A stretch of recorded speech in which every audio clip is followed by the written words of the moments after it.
class 8th SST civics chapter 3. Our next topic is people and their representatives. जो लोग हैं और जो रिप्रेजेंटेटिव मीन्स होता है जो लोग जिनको वोट देते हैं और बाद में वो मिनिस्टर्स जो बन जाते हैं वो उनके स्टार्टिंग में रिप्रेजेंटेटिव कहलाते हैं. The take off point for a democracy is the idea of consent, the desire, approval and participation of people. तो डेमोक्रेसी का जो मेन आइडिया है ये आपकी डिज़ायर, इच्छा का, और फिर अप्रूवल और फिर पार्टिसिपेशन ऑफ पीपल यानी लोगों के भाग लेने के ऊपर है. It is the decision of people that creates a democratic government. ये एक डिसीजन, लोगों का डिसीजन है जो कि बाद में डेमोक्रेटिक गवर्नमेंट क्रिएट करता है, मीन सरकार बनाता है. And decided about it's functioning, और उसके क्या क्या फंक्शन होंगे उसे डिसाइड करता है.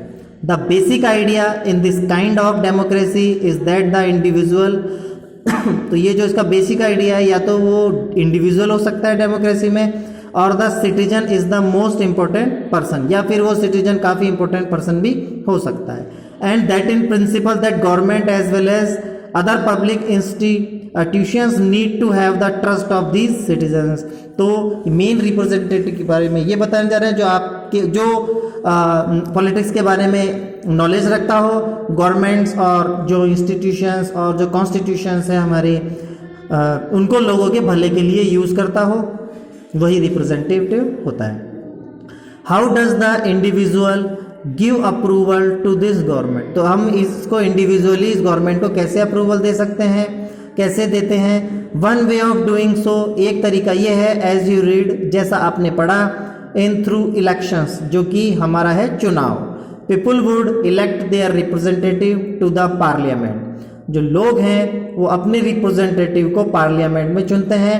Then one group from among these elected representative from the government. अब इनमें से जो एक ग्रुप जो भी रिप्रेजेंटेटिव चुनाव जीतता है वो अपनी गवर्नमेंट्स फॉर्म करता है, बनाता है.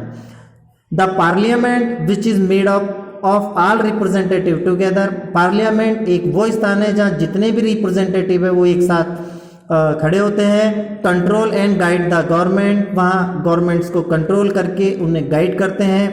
In this sense people through their chosen representative from the government and also control it. तो लोग जो रिप्रेजेंटेटिव चुनते हैं वो लोगों की तरफ से जो गवर्नमेंट है उनके फंक्शंस को ऑब्जर्व करता है और कंट्रोल करता है.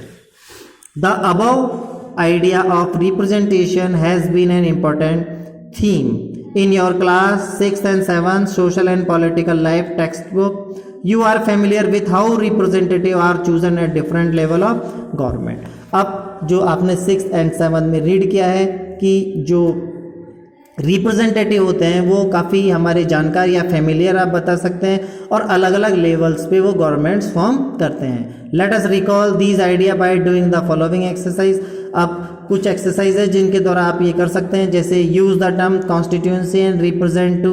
तो आपको कॉन्स्टिट्यूएंसी एंड रिप्रेजेंट पता होना चाहिए. Discuss with your teacher. तो ये आपकी एक्टिविटी है कुछ उदय.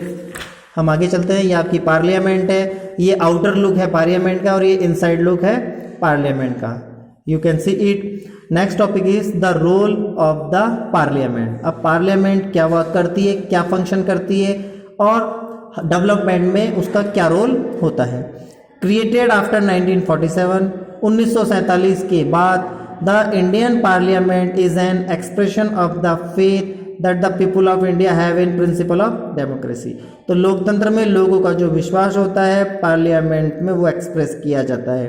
These are participation by people in the decision making process and government by consent.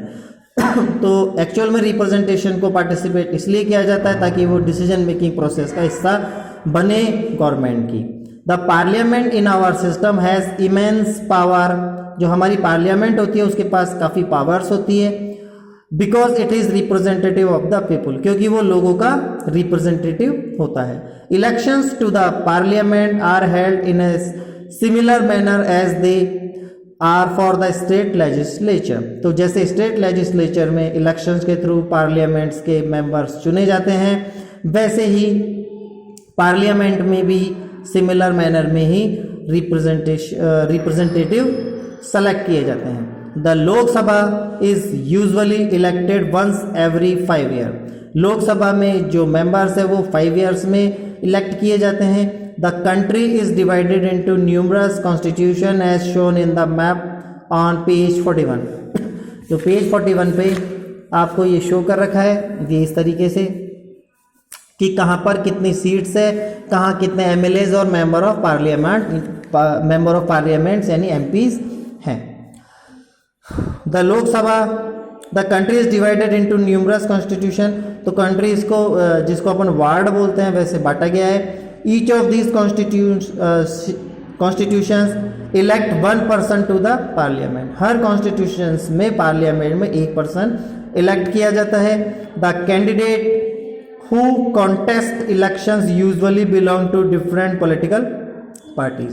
तो जो कैंडिडेट्स होते हैं वो अलग अलग पार्टी से इसमें हिस्सा लेते हैं। With the help of the table below let us understand this further. आप इसको ऐसे समझ सकते हैं, कुछ पार्टीज है जैसे जब आप 18 ईयर्स के हो जाएंगे तो आप वोट कलेक्ट करने जाएंगे तो आप क्या नोट करेंगे, वहाँ पे कुछ पार्टीज़ के नेम होते हैं। जस्ट लाइक अभी हमारे एमपीज़ की जो करंट सिचुएशन है 2014 की वो देखिए।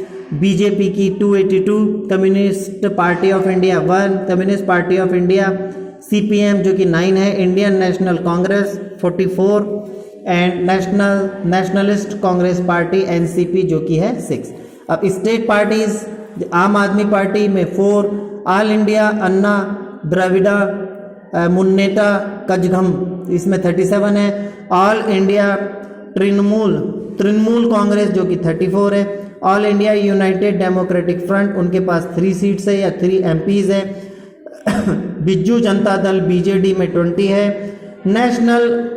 इंडियन नेशनल लोक दल जिसमें 2 एमपीज है, इंडियन यूनियन मुस्लिम लीग में 2 एमपीज है, Jammu and Kashmir people democratic party में 3 एमपीज है, जनता दल में 2, जनता दल यूनाइटेड में 2, झारखंड मुक्ति मोर्चा में 2 एमपीज है, लोक जनशक्ति पार्टी में 6 एमपीज है, राष्ट्रीय जनता दल आरजेडी में 4 एमपीज है, समाजवादी पार्टी में 5 एमपीज है, शिरोमणि अकाली दल में 4 है, शिवसेना के 18 है, तेलंगाना राष्ट्र समिति जिनमें 11 है, तेलुगु दिसम जिसमें 16 है, अदर रीजनल पार्टीज जिसमें 7 है, रजिस्टर्ड अनरिकॉग्नाइज्ड पार्टीज जो कि निर्दलीय बोला जाता है जिन्हें वो 16 है, और जो इंडिपेंडेंस बिल्कुल स्वतंत्र है वो 3 है।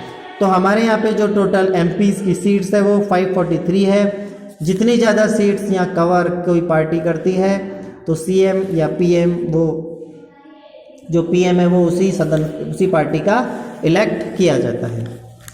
वंस इलेक्टेड एक बार चुने जाने के बाद these candidate become member of parliament और एमपीज। ये जो कैंडिडेट है ये मेंबर ऑफ पार्लियामेंट बन जाते हैं। These MPs together make up the parliament. ये सब पार्लियामेंट को ऊपर की ओर ले जाते हैं, मतलब उसको आगे चलाते हैं। Once elections to the parliament have taken place. एक बार जब इलेक्शंस हो जाते हैं पार्लियामेंट के, the parliament need to perform the following function. चुनाव होने के बाद पार्लियामेंट कुछ फंक्शन परफॉर्म करती है। Start function number A, to select the national government. राष्ट्रीय सरकार चुनने का पहला काम होता है। Parliament of India consist of a president. हमारे पार्लियामेंट में प्रेसिडेंट होते हैं, राज्यसभा एंड द लोकसभा, और ये 3 इसके स्तंभ होते हैं जिसमें फर्स्ट है प्रेसिडेंट, सेकंड राज्यसभा, थर्ड है Lok Sabha. After the Lok Sabha elections a list is prepared showing how many MPs belong in each political party. जब लोकसभा के इलेक्शंस फिनिश हो जाते हैं तो एक लिस्ट प्रिपेयर की जाती है जिसमें कितने एमपीज किस पार्टी से बिलोंग करते हैं ये नोट किया जाता है। For a political party to form the government. Political party जिसको सरकार बनानी है, they must have a majority of elected MPs. जिन उनके पास मेंबर ऑफ पार्लियामेंट्स के जो मेजोरिटी है वो काफ़ी ज़्यादा होनी चाहिए। Since there are 543 elected number in Lok Sabha, तकरीबन लोकसभा में 543 इलेक्टेड पर्सनस है। टू हैव ए मेजोरिटी, जिनके पास एक मेजोरिटी है, a party should have at least half the member. कोई भी एक पार्टी जिसके हाफ मेंबर अगर एमपीज बन जाते हैं तो गवर्नमेंट उसी पार्टी से बनाई जाती है। 272 मेंबर्स और मोर, इनमें से 272 मेंबर्स या उससे ज़्यादा अगर होंगे तो लोकसभा में किसी सिंगल पार्टी की जगह बन सकती है। The opposition in parliament is form by all the political parties that oppose the majority party, coalition form. तो कुछ अपोजिशन पार्टीज भी होती है, जो पार्टी विन हो जाती है या जो गवर्नमेंट फॉर्म करती है तो वो फंक्शन सही तरीके से कर रही है या नहीं कर रही, या कोई भी रूल्स रेगुलेशंस अगर उन्होंने फॉलो करवाया है उसके क्या मेरिट्स है क्या डिमेरिट्स है, ये और अपोजिशन पार्टी सदन में यानी पार्लियामेंट में ऑब्जर्व करती है। The largest among these parties is called the opposition party. और जो इस टाइप की जो पार्टीज होती है जो हमेशा विरोध करती रहती है उन्हें अपोजिशन पार्टी कहा जाता है। One of the most important function of the Lok Sabha is to select the executive. एक और जो फंक्शन है लोकसभा का वो है एग्जीक्यूटिव को सेलेक्ट करना। The executive as you read in chapter 1, executive जैसा आपने चैप्टर 1 में रीड किया है, is a group of person, ये एक पर्सन्स का ग्रुप होता है, who work together to implement the laws, जो कानून को इम्प्लीमेंट करने के लिए साथ काम करते हैं, मेड बाय द पार्लियामेंट, और वो कानून जो पार्लियामेंट में बनाए जाते हैं। This executive is often what we have in mind when we use the term government. तो एग्जीक्यूटिव अपने माइंड में वो रखता है जो लोगों ने गवर्नमेंट्स की टर्म में सोच रखा है या लोगों ने जो उम्मीदें रख रखी है वही चीज़ें वो गवर्नमेंट के सामने प्रेजेंट करता है। The prime minister of India is the leader of the ruling party in the Lok Sabha. जो हमारे देश के पीएम है मिस्टर नरेंद्र मोदी, वो लोकसभा के लीडर हैं। From the MPs who belong to her party, और जो भी एमपीज इनकी पार्टी से बिलोंग करते हैं, the prime minister select minister to work with her to implement. तो वो अपने ग्रुप के साथ, जो पीएम है वो अपने ग्रुप के साथ काम करने के लिए उन्हें इम्प्लीमेंट्स करते हैं और डिसीजंस बनाते हैं। These ministers then take charge of different area of government functioning like health, education, finance etcetera. तो जो मेन मिनिस्टर है यानी प्राइम मिनिस्टर, उनके सब मिनिस्टर्स होते हैं जो उनके नीचे एमपीज वर्क करते हैं। फिर वो एमपीज को अपने अपने डिपार्टमेंट दे दिए जाते हैं जिसमें हेल्थ, एजुकेशन, फिनेंस एटसेट्रा कई टाइप के होते हैं। Often time in the recent past it has been difficult for a single political party to get a majority that is required to form the government. ज़्यादातर समय ये कहना काफ़ी मुश्किल है कि किसी भी सिंगल पार्टी के लिए जिसकी मेजोरिटी काफ़ी ज़्यादा हो वो अपनी सरकार बना सके। They then join together with different political parties who are interested in similar concern. तो जो अदर पार्टीज होती है वो एक साथ टुगेदर यानी ज्वाइन हो जाती है और सिंगल पार्टी बना लेती है। उनकी जो विचारधाराएं हैं वो सेम होती है तो वो सेम पार्टी बना सकती है। What is known as the coalition government. तो इस टाइप की जो कोलिनेशन गवर्नमेंट है उसे क्या कहा जाता है।